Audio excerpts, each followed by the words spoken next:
Hello, friends. Welcome to Type 56, the story of the SKS and AK-47 in China. I'm Jason Clower. This is a course about why the PLA deliberately chose and kept obsolescent weapons, like the SKS carbine. We're about to begin to learn more about one of the most pivotal, dynamic characters in this whole Type 56 story, in the person of Lin Biao.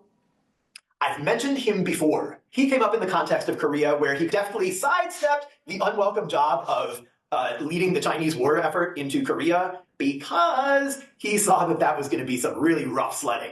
Be that as it may, Lin's got one of the most complex, fascinating characters and plot arcs in this story. Now, I'm going to ask you if you would trust me and not Google Lin yet. Here's why. I don't want you getting any spoilers. I would love if you would trust me enough to let me tell the story, introduce you bit by bit to Lin Biao. Now, it's not going to kill anything. It won't ruin your enjoyment of the course. Though I gotta say, the Wikipedia entry on Lin, it's not bad, but I can tell a much better story.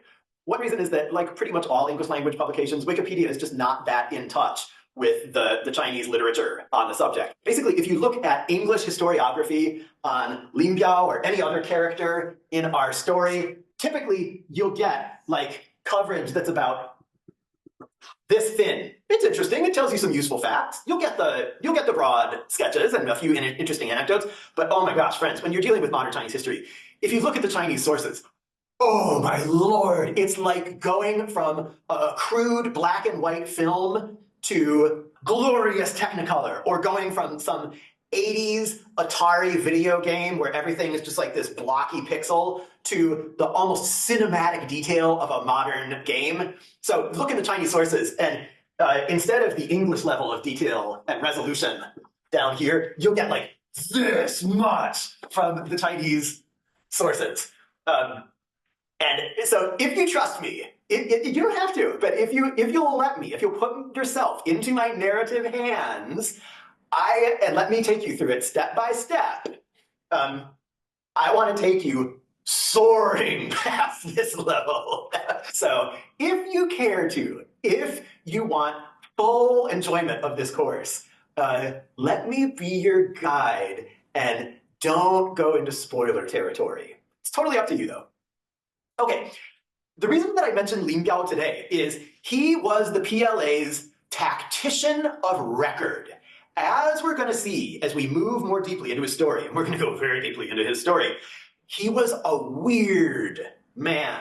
He sure looks like a person whose outsized gifts in the area of tactics and strategy and operational art maybe came at the cost of some deficits in other areas like social software. I can easily believe that in Lin's young life, there were some social software updates that somehow like didn't get into him, and instead what he got was this hypertrophication or elephantiasis of his tactical, operational, strategic, military brain. That's me psychologizing again, but A, I'm not the only one. There are much better scholars than I who have written much the same kind of thing, maybe in less picturesque modern terms.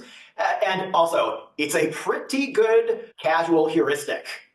Friends, heuristic is an academic word that just means explanatory device. Because I'm a PhD, although I'm not dressed like one, I am required contractually to use that word every month. Lin was one of, if not maybe the leading general in the Civil War, maybe tied with Peng Dehuai for prominence and skill.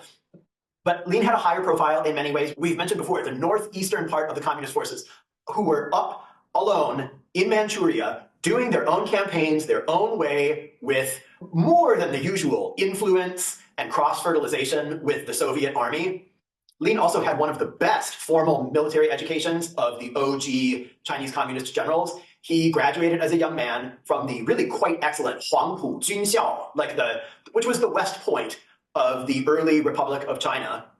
And like West Point in the American Civil War, it supplied leading generals to both sides of the Civil War. Lin also had some experience and training in Moscow and with the Soviets.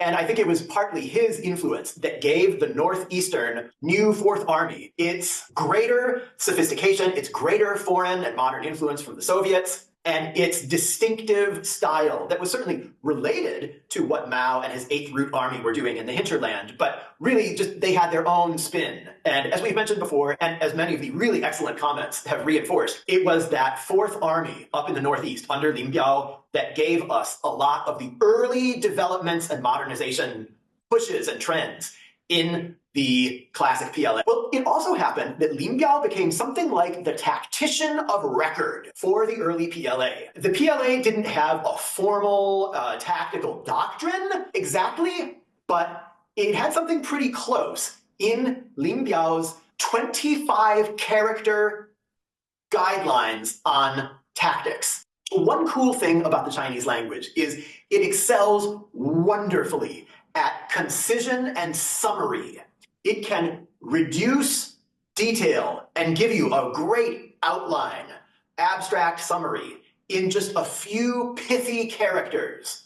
Now, I would say that capacity for generalization also comes at a cost. Well, Lin contributed to the pretty impressive output of the early Communist Party of China, a 25-character summary on tactics.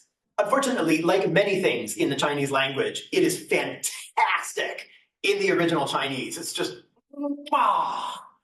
But it doesn't translate well into English. It's not because it's like some mysterious Asian wisdom that's not cognizable by the linear Western mind. It's just that linguistically, we have this Indo-European language, and the puzzle pieces don't line up very well when you're translating from Chinese into English. It's going to take us a couple hundred years to get there. Also, there are parts of Lin's 25-character tactical summary that don't concern us much in this course, that have to do more with like company-level operations. And as I've said before, really, right now in this course, we're really focused on the squad, kind of on the platoon, kind of on the companies, especially culturally. I've mentioned this before, but in the culture of the PLA, the company is where it's at. It's like the nuclear family of the PLA. Sure, the companies belong to larger units, but the company is the family. And I really do mean family, with like father as the company CEO, the kindly uncle is the political officer. Your platoon and squad leaders are your respected elder brothers, and so on and so on. That doesn't mean that it's all like, ooey gooey. They're not like all going on Oprah and having tearful sharing sessions. Where the Chinese families, like any other families, are capable of tough love. We don't need to romanticize it. But the company is the hearth in early PLA culture. But for this course, because we're dealing with a squad weapons family, we're mostly talking about the squad. So instead, I'm going to be extruding from Lin's tactical manifesto what we need, nothing more. Friends, this has been Type 56, the story of the SKS and AK-47 in China. If you like this sort of content, please like and subscribe, and in fact, please share.